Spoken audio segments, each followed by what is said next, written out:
Welcome to Land a House. I'm Seth. For the past several months, I have been testing out the TurboAnt S7. This is an electric scooter that is very fun. I have actually put several miles on this already, and I have to say, it has been quite a delight to have. So let me go ahead and unbox this, and then we will get to look at some of the features and also take a test drive so you can see how this thing operates. The TurboAnt S7 was packaged well. There was no damage after being shipped to me. Now there are several notable features here on this electric scooter. First of all, the footbed is big enough for both feet to rest on comfortably. As far as controls go, it has nice grips on the handle. There is a red accelerator button, which is pressed down by the thumb. The power button is easy to get to, and then also the mode switch is right there next to the thumb throttle. The brake is on the left-hand side. It is going to be controlling the back brake, and you can also press on the manual foot pedal brake, and that will also slow you down. I find though that it's easiest to use that handle brake right there. There's also a bell, which is nice and loud. Now, as far as the display goes, you have to hold down the power button for a couple of seconds. It will make a beep sound. In order to turn on the scooter, you hold down the power button for a couple of seconds. As you can see here on the display, it has this red D. That is the sport mode. If I want to change that, I can click the button up here. There's the economy mode, which will go nice and slow. There is the comfort mode, which is a medium speed. And then sport uses the full power of the motor and is nice and quick.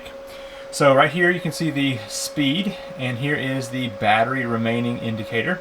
Now with the scooter not moving, I can press the throttle and nothing happens. But as soon as I start pushing the scooter with my feet and then press the throttle, it will send this pretty quick.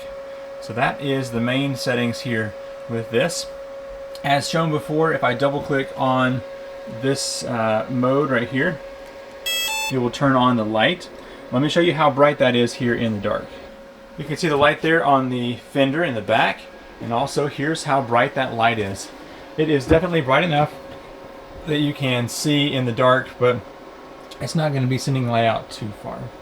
To turn off the display, you hold down the power button once again, and it will play the turning off sound.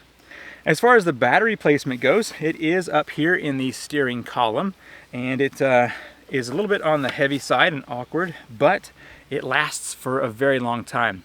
I have taken this scooter out with my kids to the park while they're riding the bicycles around, and I will just go round and round and round, and I have put a couple miles on this scooter. In order to collapse the scooter, there is a plastic piece you have to move out of the way, and then a metal clamp that will allow you to pull that out of position and then lower the steering column down, and it actually will clip into the back tire fender, and that allows it to be carried with one hand.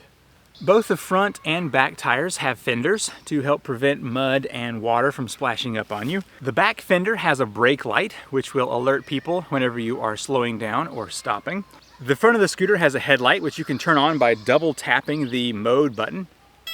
It's not super bright, but it is enough to get you by if you get caught after dark. There is also a kickstand, which is a little bit on the tall side, so that the scooter is just barely resting over. So if you're on any kind of a hill or incline, you have to watch out, because sometimes the scooter will try to fall over the other way. Now, this scooter is designed to be used on paved roads. However, you can use it on nice smooth gravel roads or dirt roads.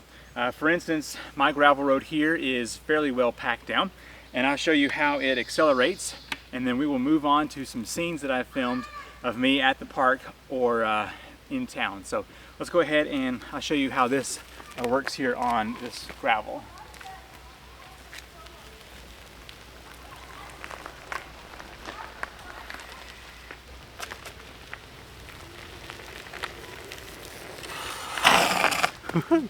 The acceleration can actually get you if you're not careful, because it is quick, especially in the sport mode.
I was trying to think of a list of pros and cons to give on this unit, and I'm having a hard time thinking of any cons. The only one I could really think of is that the back brake maybe could be a bit more aggressive, but I mean, it works. It's okay. So other than that, everything about this scooter was good. I really enjoy it. Kickstand pops out immediately, holds everything up well. If you kick it hard enough, you could knock this over, but it's got a pretty good lean to it. The floorboard has plenty of grip so that you don't go sliding around. Even when it's wet, it's got a good traction. The battery is easy enough to detach if you need to. Of course, you can charge it with it attached to the unit. And so, yeah, the light on here is not super bright, but that's okay. I think a lot of times you'll be driving this kind of scooter in town where there's lights already. So the brake was also nice and responsive. Of course, it only brakes in the back wheel, and that's the same with the step here. But you don't want to have a brake on the front because it could throw you. So that's why they do that. As far as storage goes, it folds down nice enough. It's a little bit awkward to put into the trunk of a car, but it does fit. And yeah, it doesn't weigh so much that you can't carry it around. Probably wouldn't want to carry it for too long, but it does free flow whenever it is either in the down position or the upright position. So if you have to walk this for a ways, no problem. You can walk that around.